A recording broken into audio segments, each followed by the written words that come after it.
Hey everyone, welcome back to Life Unfiltered. We're diving into something that's been on my mind a lot lately. The future of work. You know, the thing we spend like a huge chunk of our lives doing. But but here's the twist. What if work didn't have to feel like work? Hmm. What if it could be fueled by passion and dare I say playfulness? You're onto something there. We've been conditioned to think about work as this rigid, serious thing, clock in, grind it out, clock out. But honestly, I think that model is starting to crumble, and frankly, it's about time. Right. I mean, think about it. I remember this one time working on this huge EE project, pulling all-nighter, stressing myself out. I was so focused on just getting it done that I completely lost sight of the creative spark that got me excited about it in the first place. And guess what? The project flopped. It wasn't until I started approaching things differently, allowing myself to experiment and have fun with it, that things really took off. It's amazing how that works, isn't it? We get so caught up in the have-to of work that we forget about the get-to, and that's where playfulness comes in. It's not about being frivolous or avoiding responsibility. It's about bringing a sense of curiosity, experimentation, and joy to the process. Totally. And I think this is especially important now with all the changes happening in the world of work. AI automation, it's like the landscape is shifting beneath our feet. Absolutely. And while some people see these advancements as a threat, I think they're actually a huge opportunity. AI is incredible at handling those repetitive, mundane tasks that, let's be honest, none of us really enjoy doing anyway. This frees us up to focus on the things that make us uniquely human, things like creativity, innovation, and problem solving. So AI is taking care of the boring stuff, leaving us to do the cool stuff. I like the sound of that. Exactly. But here's the thing. AI, for all its smarts, can't replicate the power of human playfulness. It's that ability to think outside the box, to connect seemingly unrelated dots, to come up with those aha moments that truly drives innovation. Okay, so playfulness is the secret sauce. Granted. Got it. But how do we actually bring more of that into our work lives? I mean, it's easy to say be more playful, but what does that actually look like in practice? That's the million-dollar question, right? And I think it starts with shifting our mindset and then making some practical changes. One of the biggest things is embracing flexible work Hmm. structures. That rigid 9 to 5 stuck in a cubicle mentality just doesn't cut it anymore.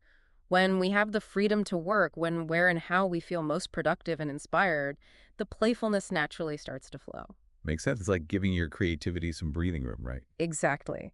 And speaking of breathing room, another key shift is focusing on collaborative creativity. We're often told to go it alone and be fiercely independent. But some of the most incredible breakthroughs come from working together, bouncing ideas off each other, and having fun in the process. Oh, I totally agree. I feel like some of my most playful and productive moments have been when I'm working with a team of people who are all on the same wavelength. It's like this amazing synergy happens and the ideas just start flowing. It's like magic, isn't it?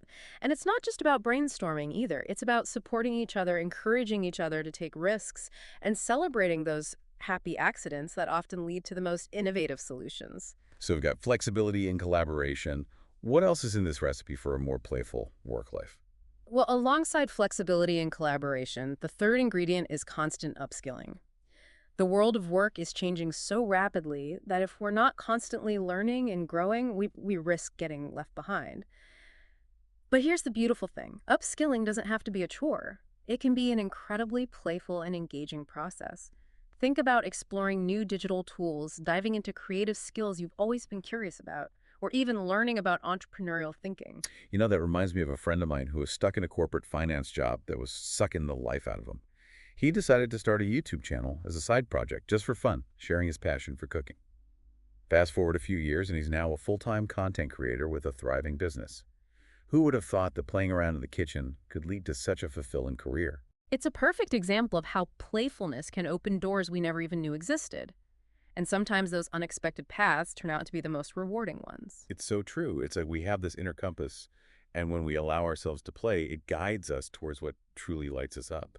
But I think a lot of people struggle with that. They feel stuck in their current situation, like they don't have the power to change things. I hear that a lot. But here's the thing, we're not victims of our circumstances. We have the power to shape our own work lives, to become the architects of our own careers. It all starts with shifting our mindset from I have to work to I get to create. Whoa, that's a powerful reframing. Instead of feeling trapped, we're empowered to design the kind of work life we actually want. But how do we actually make that shift? It's a journey for sure, and it's different for everyone. But one thing that helped me tremendously was changing the way I talked about my work. Instead of saying things like, ugh, I'm so stressed about this deadline, I started saying things like, I'm excited to see how I can creatively solve this challenge.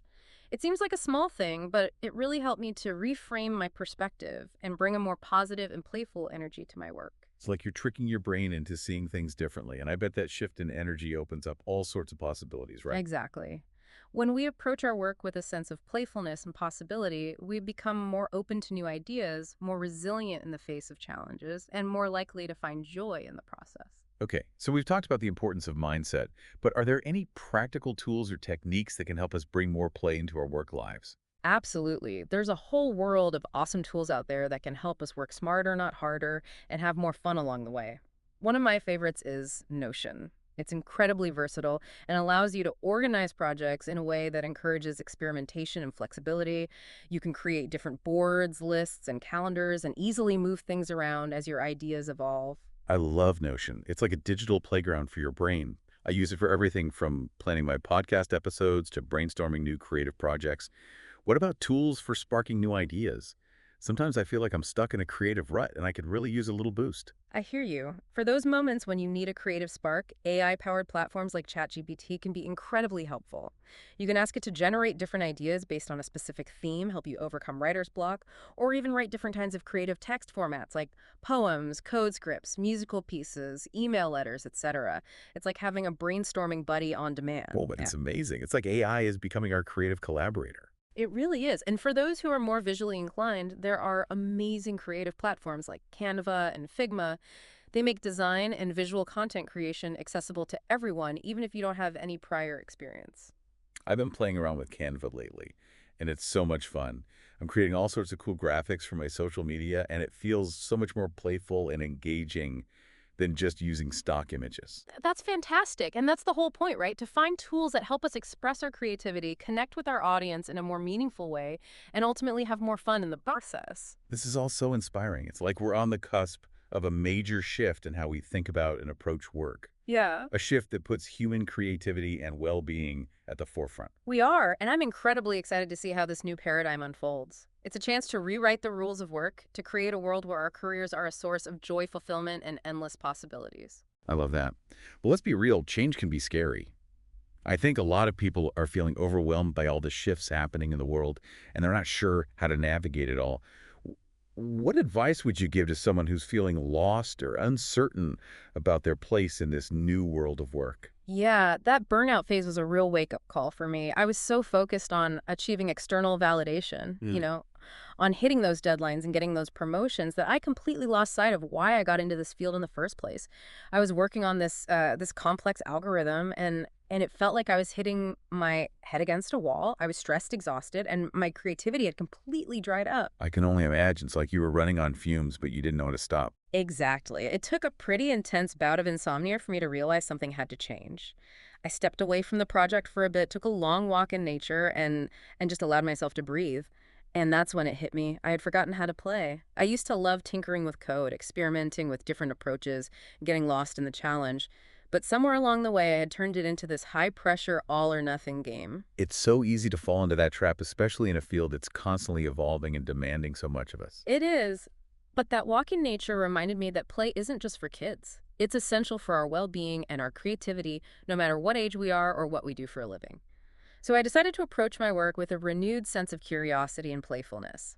Instead of trying to force a solution, I started experimenting with different ideas, allowing myself to make mistakes, and even having a little fun with the process. And what happened? Did the shift in mindset make a difference? It was like night and day. Not only did I start enjoying my work again, but the solutions started coming more easily. It was as if by giving myself permission to play, I had unlocked a whole new level of creativity and problem-solving ability. That's amazing. It's like play is this secret superpower that we all have access to, but we sometimes forget how to use it. I think you're right. And the more we tap into that playful energy, the more we unlock our potential, not just in our work lives, but in all areas of our lives. I love that. So to recap, we've talked about the importance of flexibility, collaboration, upskilling mindset shifts, and embracing our playful nature. Mm. It's a lot to take in, but it's also incredibly empowering. Mm. But before we wrap up, is there anything else you want to leave our listeners with? Any final words of wisdom to help them navigate this exciting but sometimes daunting future of work? I would just say this. Don't be afraid to experiment, to try new things, and to follow your curiosity. The future of work is all about embracing change and being adaptable. So find what lights you up, build your skills, connect with others who share your passions, and never stop playing. That's fantastic advice. Experiment, embrace change, find your tribe, and never stop playing. I think we can all get behind that. Thank you so much for sharing your insights and wisdom with us today. It's been an absolute pleasure having you on the show. The pleasure was all mine. And to our listeners, thank you for joining us on this deep dive into the future of work. Remember, the most important tool you have is your own imagination. Use it wisely, have fun, and create the work life of your dreams.